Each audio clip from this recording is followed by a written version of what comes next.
សម្រាប់ខ្ញុំហ្មងស្លឹកកញ្ឆាយខ្ញុំអត់ចេះញ៉ាំទេកញ្ឆាយនឹងយកទៅធ្វើគៀវធ្វើអីទៅក៏ខ្ញុំហត់តែអត់ចេះញ៉ាំតែបើសិនជាយកមកធ្វើនំកញ្ឆាយបែបនេះគឺខ្ញុំចូលចិត្តតាមានបងប្អូនណាខ្លះដូចខ្ញុំតែខ្ញុំគិតថាប្រហែលជាមានតែខ្ញុំទេមើលទៅពេលខ្ញុំទៅផ្សារហ្នឹងគឺទិញបានកញ្ឆាយនេះមកថងឃើញវារៀងល្អក៏នឹកឃើញថាចង់ធ្វើនំកញ្ឆាយញ៉ាំជាដំបូងហ្នឹងខ្ញុំយកស្លឹកកញ្ឆាយហ្នឹងមកលាងទឹកឲ្យបានស្អាតការធ្វើនំកញ្ឆាយនេះគឺជាលើកទី1សម្រាប់ខ្ញុំដែរមើលគេបដារៀនធ្វើបដាថ្ងៃអូវីដេអូនៅខ្មែរឃើញគេញ៉ាំអីហ្នឹងនឹកឃើញឃ្លានដែរហើយមិនដឹងថាទៅទិញណាណៃទេមានតែមើលវីដេអូរៀនធ្វើតាមនឹងឯងបន្ទាប់ពីលាងទឹកបានស្អាតហ្នឹងខ្ញុំក៏បានចិតស្លឹកកញ្ឆាយហ្នឹងមកល្មមមិនវែងពេកក៏មិនខ្លីពេកហើយខ្ញុំបានយកបាគាក្រៀមហ្នឹងយកមកត្រាំទឹកឲ្យវារៀងហ៊ីតសិនបន្ទាប់មកយកវាមកច្រាមតិចឲ្យវារៀងម៉ត់តោះឥឡូវយើងមកឆាស្នូលទាំងអស់គ្នាខ្ញុំបានដាក់ខ្លាញ់បន្តិចដាក់ខ្ទឹមបងឲ្យវារៀងឈ្ងុយហើយដាក់សាច់ជ្រូកច្រាមរបស់យើងចូលកូរច្របល់មើលតែសាច់នឹងចិត្តឆ្អិនខ្ញុំបន្ថែមគ្រឿងដាក់ផេងខ្យងបន្តិចទឹកថៃបន្តិចទឹកស្អ៊ីវបន្តិចយើងយកឡែ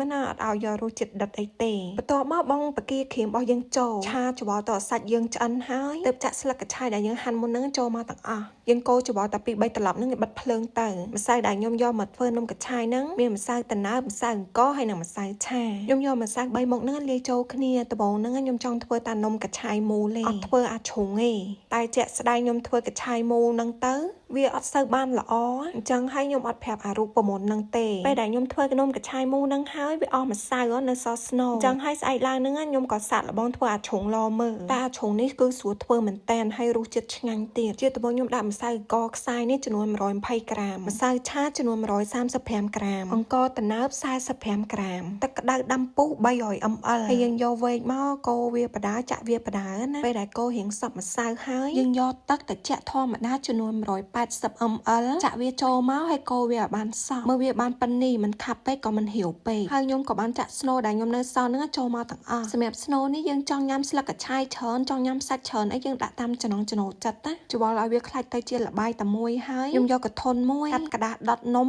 ទ្រាប់ពីខហើយចាក់ល្បាយដែលយើងកូរហើយមុនហ្នឹងចូលមកទាំងអស់មកចាំយើងយកទៅចំហុយការចំហុយនេះខ្ញុំបើកភ្លើងមធ្យមចំហុយរយៈពេល30នាទីនៅផ្ទះខ្ញុំនេះអស់ទឹកត្រីផ្អែមហើយអញ្ចឹងហើយក៏បានធ្វើទឹកត្រីផ្អែមហ្នឹងឲ្យហើយជាដំបូងខ្ញុំដាក់ស្ករហ្នឹងមកកូនចានទឹក3កូនចានទឹកថៃផ្អែមនេះខ្ញុំធ្វើតាមរូបមន្តថ្មីអត់ដឹងរសជាតិមិនទេម្នាស់ខ្ញុំដាក់មកចំហៀងបើកភ្លើងមធ្យមងាស់វារយៈពេល25នាទីបន្ទាប់ពី25នាទីមកខ្ញុំក៏ស្រង់ម្នាស់នឹងចេញហើយទុកទឹកនឹងឲ្យវាត្រជាក់បន្ទាប់មកខ្ញុំដាក់ទឹកថៃមកកូនចានទឹកខ្មេះមកកូនចានតែទឹកខ្មេះលើកនេះខ្ញុំប្រើទឹកខ្មេះផ្លែឈើវ៉ាចានណាគឺវ៉ាចាននឹងរហូតអំបិលមកកូនសភាកូរច្របល់ឲ្យវាបានសព្វហើយខ្ញុំរំលែកវាដាក់ចូលក្នុងកូនកធន់ដើម្បីមកញ៉ាំជាមួយនឹងនំកញ្ឆាយរបស់យើងដាក់ខ្ទឹមសនិងម្ទេសចូលតិចទៀតទៅមើលទៅឡើងតំណហើយទឹកដែលយើងអត់តន់លាយម្ទេសលាយខ្ទឹមហ្នឹងដាក់ក្នុងទូទឹកកកគឺទុកបានយូរក៏លេចមកមើលនំកញ្ឆាយរបស់យើងវិញក៏បាន30នាទីហើយដែរចង់ដឹងថាវាឆ្អិនយើងអាចយកចង្កឹះយកមកចាក់វាបើវាអត់ជាប់ចង្កឹះទេបានន័យថាវាឆ្អិនហើយនំកញ្ឆាយរបស់យើងនឹងទុកឲ្យវារៀងត្រជាក់សិនណាចាំយើងចាក់វាមកវានៅរៀងក្តៅអីទេគឺវារៀងស្អិតយើងកាត់វាដុំមកចាំយកទៅចៀនតែចំហុយបែបនេះហើយក៏អាចញ៉ាំបានដែរហើយនេះគឺជានំកញ្ឆាយមូលដែលខ្ញុំវិចពីយប់មិញឥឡូវខ្ញុំយកវានឹងយកទៅដាក់ចៀនខ្ញុំបើកភ្លើងតិចគេខ្លាចវាខ្លោចចៀនអាមូលហើយក៏ខ្ញុំចៀនអាជ្រុងដែរដើម្បីភ្លក់រសជាតិថាមួយណាវាឆ្ងាញ់ជាងនំកញ្ឆាយរបស់ខ្ញុំនឹងចៀនប៉ុណ្្នឹងសិនព្រោះញ៉ាំក្តៅបានឆ្ងាញ់ទុកឲ្យត្រជាក់អត់ឆ្ងាញ់ទេ